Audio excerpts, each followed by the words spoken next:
英國不再直視紅藍輪替。法拉奇衝擊之後，一個千瘡百孔的英國正在露出原形。5月8日清晨，英國政壇看到的不是一次普通的地方選舉失利，而是一句仍在呼吸，卻已經開始露出屍斑的舊秩序。法拉奇領導的改革黨在英格蘭地方選舉中拿下1349個地方議員席位，並控制14個地方議會。綠黨也奪得376席，控制5個議會。這不是一場單純的中期 protest vote， 而是一次公開處決。工黨和保守黨那套經營了一個多世紀的紅藍輪替機器，第一次被如此大規模地證明，它還能開機，但已經不再能解決問題。最刺眼的地方是英國的制度現實與社會現實已經徹底分叉。威斯敏斯特下議院裏，工黨仍握有403席，保守黨116席，自由民主黨72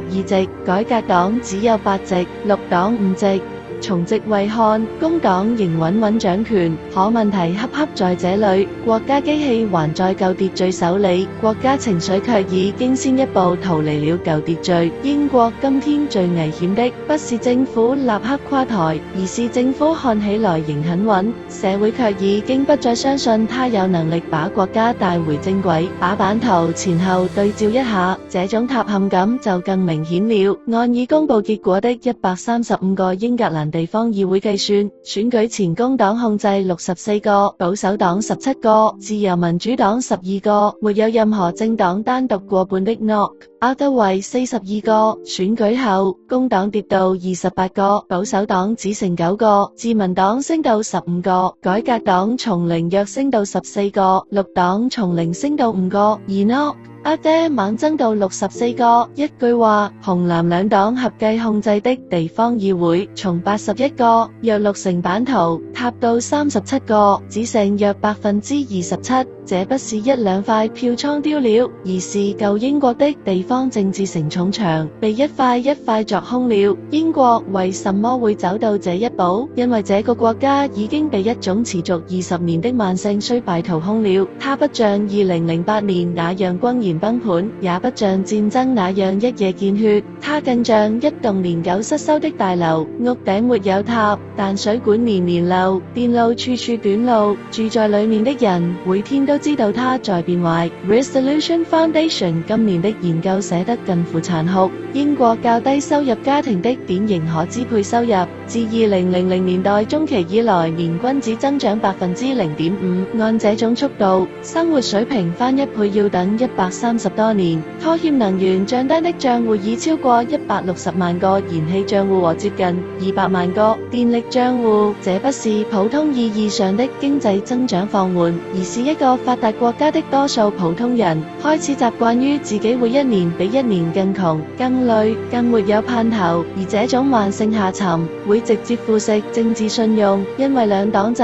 真正依賴的從來不只是選舉規則，而是選民心理那點殘存的信念。即便日子不好過，工黨和保守黨裏總有一方還能收一收這個國家。現在這點信念正在斷裂。YouGov 在4月底的調查顯示，只有 15% 的英國人認可政府日金表現， 68% 不認可，其中連 48% 的2024年工黨選民也已轉向不滿。經濟與移民是當前英國人最看重的兩大議題，而在改革黨和保守黨選民中，認為移民是頭號問題的比例分別高達 90% 和 75%， 這說明問題已經不再是某項政策失誤，而是大量英國人認定整個建制層已經聽不懂他們在說什麼。地方國家的失靈又把這種情緒徹底落到了地面上。選民投票時想到的不是什麼高大上的憲政理論，而是每天都能看見的英國衰敗，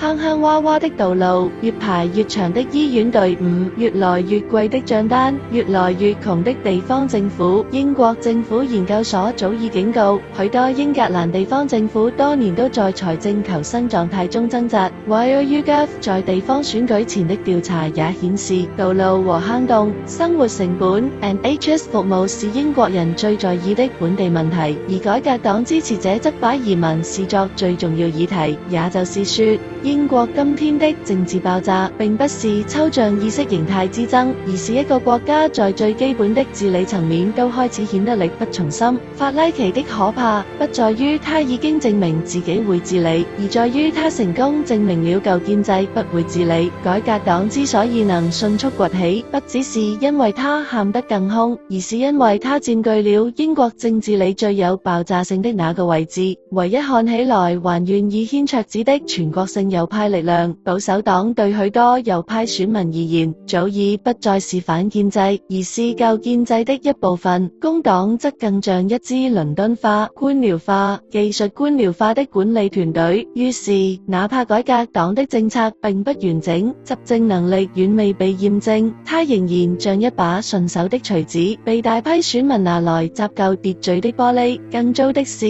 英國不是只在右邊裂開，而是在多個方向同時開裂。YouGov 5月初的全國投票意向顯示，改革黨25%，工黨18%，保守黨17%，綠黨15%，自由民主黨14%。這組數字的真正含義不是誰領先幾分，而是5個全國性政黨第一次如此密集地擠在一起。英國政治不再像鐘擺，而像冰面斷裂，右邊裂向改革黨，左邊裂向綠黨，中間被自由民主黨切走，邊緣地帶還被地區民族主義牽扯。英國不是簡單右轉，也不是簡單左轉，而是整個國家的共識結構在碎裂。這就是為什麼今天的英國會讓人感覺搖搖欲墜，不是因為他明天就會政變、解體或破產，而是因為他最危險的那層病已經出現了。制度還在，信念先死；